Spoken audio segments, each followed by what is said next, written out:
আমি ঢাকা বিশ্ববিদ্যালয়ের সূর্যসেন হলের ছাত্র ছিলাম। আমি যখন সূর্যসেন হলে পড়ি, আমাদের একটা নাইট গার্ড ছিল, আমাদের মামা ডাকতাম, নাইট গার্ড ছিল। তিনি সারা রাত ধরে ডিউটি দিতেন, সকালে পিঠা বিক্রি করতে। তা আমি বললাম, মামা আপনি সারা রাত ধরে ডিউটি দেন, সকালে আবার পিঠা বিক্রি করেন, আপনি ঘুমান কখন?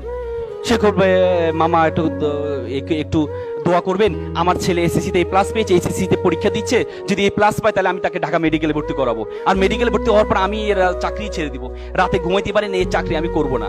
আমি বললাম ফাইন। তারপরে কিছুদিন যাওয়ার পর দেখি মামা দুপুরে ফল বিক্রি করছে। তাই বললাম, মামা সারা ধরে ডিউটি দেন, সকালে পিঠা বিক্রি করেন, দুপুরে ফল বিক্রি করেন, আপনি ঘুমান কখন? সে বলবে, মামা আমাকে আমার জন্য একটু দোয়া করো, আমার ছেলে এই প্লাস পেয়েছে, কোচিং এ ভর্তি করাইতে হবে, 20-30 হাজার টাকা লাগবে, এই জন্য আমি একটু কষ্ট করছি, ছেলে মেডিকেলে চান্স পাওয়ার পর আমি তো চাকরি ছেড়ে দিব।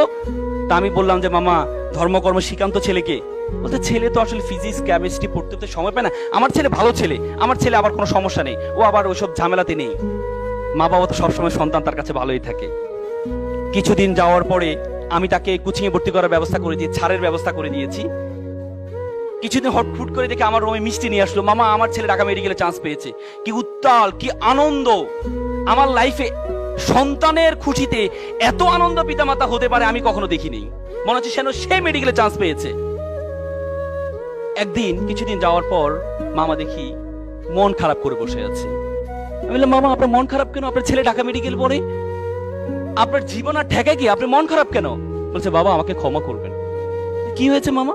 বাবা আমি আর পারছি না, বাবা আমি আর পারছি না, আমার ছেলে ইয়াবা আসক্ত, প্রতিদিন বাসায় এসে শোকেজের গ্লাস ভাঙে, আলমিরার গ্লাস ভাঙে টাকার জন্য।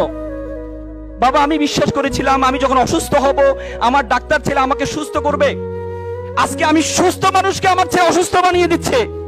এমন ডাক্তার ছেলে তো আমি চাইনি। আমার ছেলে যদি দিন মজুর হতো, আমার ভাইয়ের ছেলে দিন মজুর, সারাদিন কাজ করে এসে মা বাবার সাথে একসাথে খাওয়া দাওয়া করে, এমন ডাক্তার ছেলে তো আমি চাইনি, এমন অসভ্য ছেলে তো আমি চাইনি। With due respect to our guardians, আমি আপনাদেরকে সম্মান রেখে বলছি, আপনি আপনার ছেলেকে ডাক্তার বানালেন, ইঞ্জিনিয়ার বানালেন, কোনো কাজে আসবে না যদি আপনার ছেলের মধ্যে ধর্মীয় জ্ঞান না থাকে। এই ছেলে ভয়ঙ্কর আকার ধারণ করবে, ভয়ঙ্কর আকার ধারণ করবে।